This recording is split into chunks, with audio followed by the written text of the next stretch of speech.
let's do that again. Hey, what's up YouTube land? Welcome back. We got a lot to get done this week. The guys have already started without me, so let's get out in the shop and see what we got going on.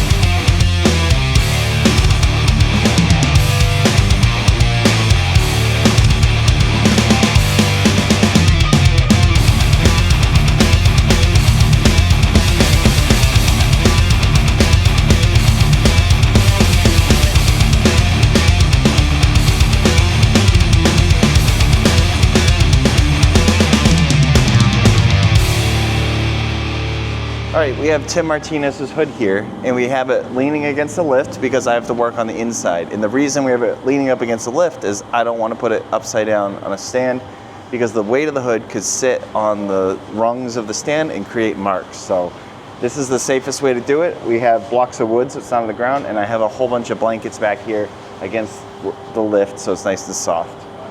And what I'm going to start by doing is doing some body work over all this metal work that was done to the outside that came through. It's just one layer of metal. So we'll body work that. So when you open the hood, it'll be all nice. I'll check it for any other dents or stuff like that. I'm going to remove these cross members that just bolt in, and then I'll prep the rest of it for painting.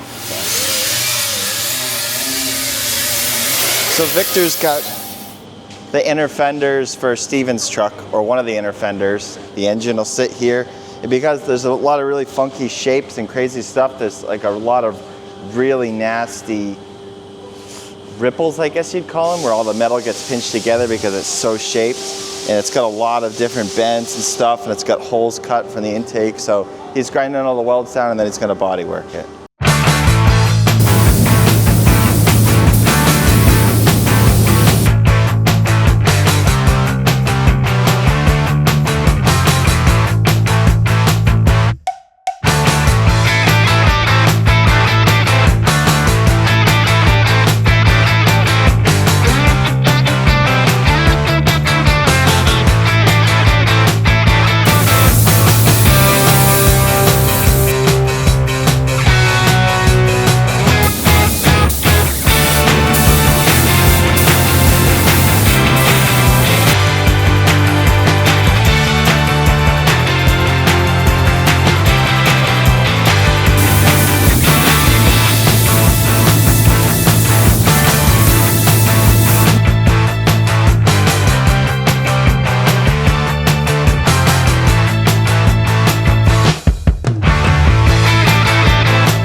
So I got most of the cap mashed up here. I did not mask all the floor yet because I got to crawl in there and seam seal some things, and I don't want to ruin all the paper on the floor crawling in and out of there to do that. So I'll seam seal everything, and then I can cover the floor up. But what we're going to do is I'm going to shoot the inside, and then I'm going to mask off the jambs and the firewall and just shoot the inside by itself. And then I'll go ahead and reverse tape that after and shoot the jambs in the firewall, just because it's going satin and crawling in and out of here. I'm gonna get the dirt or the door jambs all dirty, and I can't buff it since it's going satin. So I'm gonna do it like that. That way I can just do the door jambs and the firewall by itself. I'll do the A-pillars, all that stuff. And then I will have to come back and re-scuff these and blend the color into it, but I'm just gonna get them all sealed and locked down for now. That way I don't gotta go re-seal all around that windshield when the truck's back together. But yeah, so now that I got this all wrapped up for the most part, now I'm just gonna hurry and cover the stuff that I'm not gonna paint in the first round.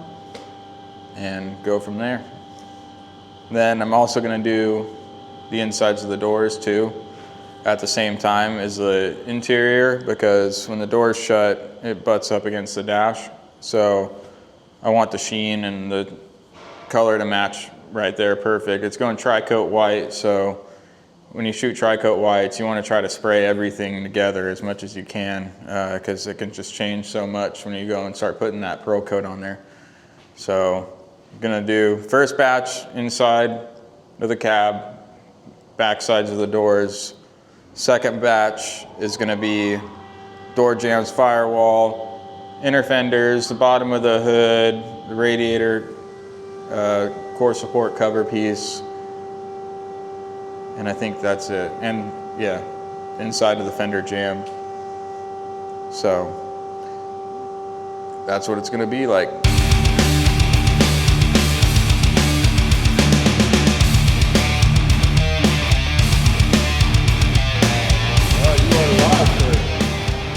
You know, sometimes on YouTube I say ifs and buts and swears, so I'm gonna wear my mask while I talk and it will filter all the swears. Yeah, so today we have blah, blah, blah, blah, blah, blah, blah, blah, blah, blah, blah. Just kidding. We have an early 70s Chevelle.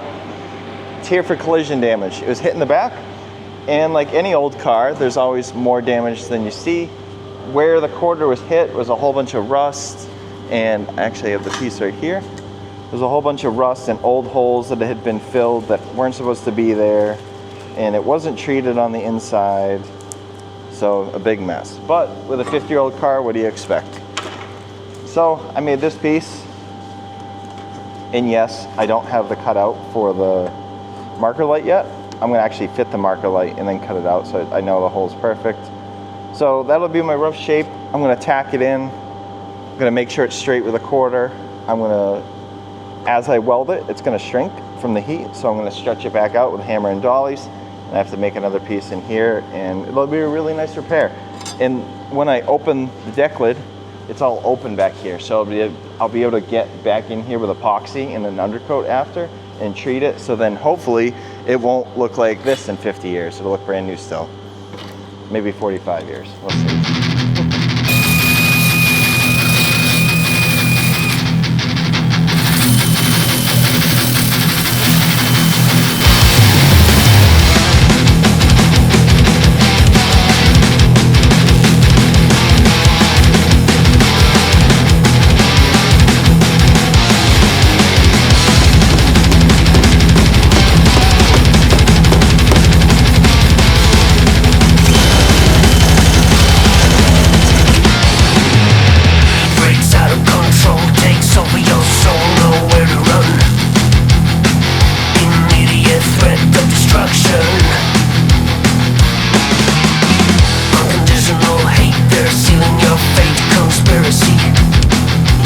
Alright, so the time has come, Tim, to get some color sprayed on the inside of your cab.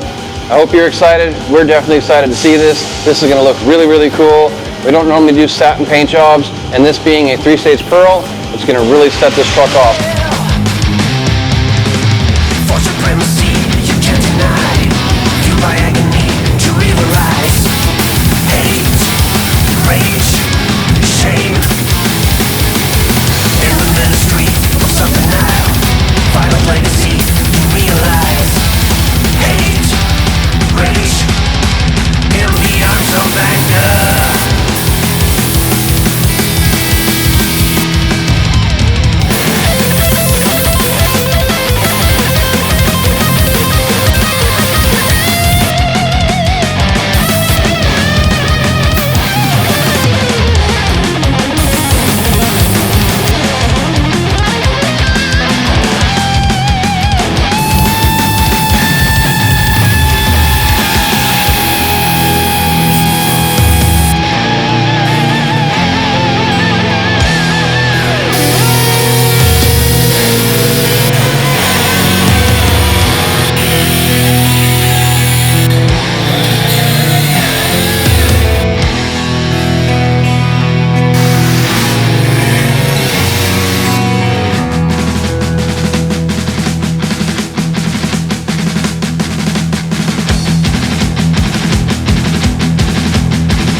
Wow, what a job Dylan has done so far on this Chevelle. As you guys can see, it is really close. Everything's welded, just needs to be metal finished just a little bit more tomorrow morning, and then he can start grinding this thing back and getting it all ready for filler work. There's a few stress cracks and imperfections in where I've marked it around here that he's got to basically prep first for filler.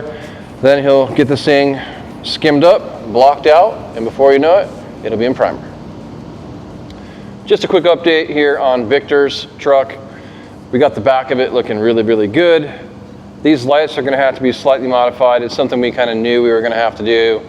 We were hoping we wouldn't have to do it, but we kind of knew we were going to have to do it. And what I mean by modifying is Dylan will have to take a small portion out of this section of the light, most likely, to bring the light a little bit closer like this so that it has room to slide into the pocket better. Because this is all aftermarket, you're basically making stuff fit the way you want it to make it fit. You can make it fit as nice as you want. We're looking for a flush mount, really, really nice fit on the back of this truck, show car type finish. So basically what's going on here is when this goes in, it looks great right there until you put a lens on it. And you put a lens on it and the lens sticks out just a little bit too far. So what he's going to do, like I mentioned, is he'll notch this, so it'll allow this to go in a little bit further, so when the lens goes on, it'll sit nice and flush just like the lower lenses do.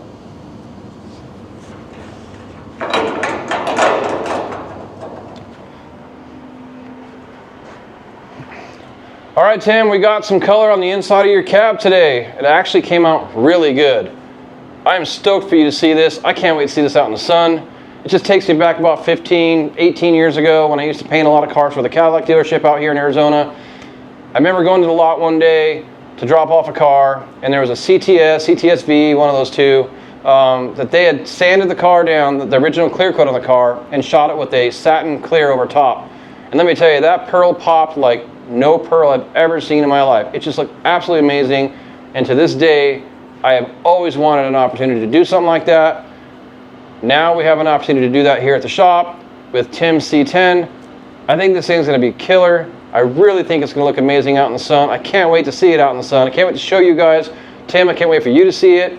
I think this was definitely a good move to take a C10 that everybody's doing right now and do something a little bit different to make it stand out a little bit more from everybody else. So this is the clear we used on it. This is Ditzler PPG.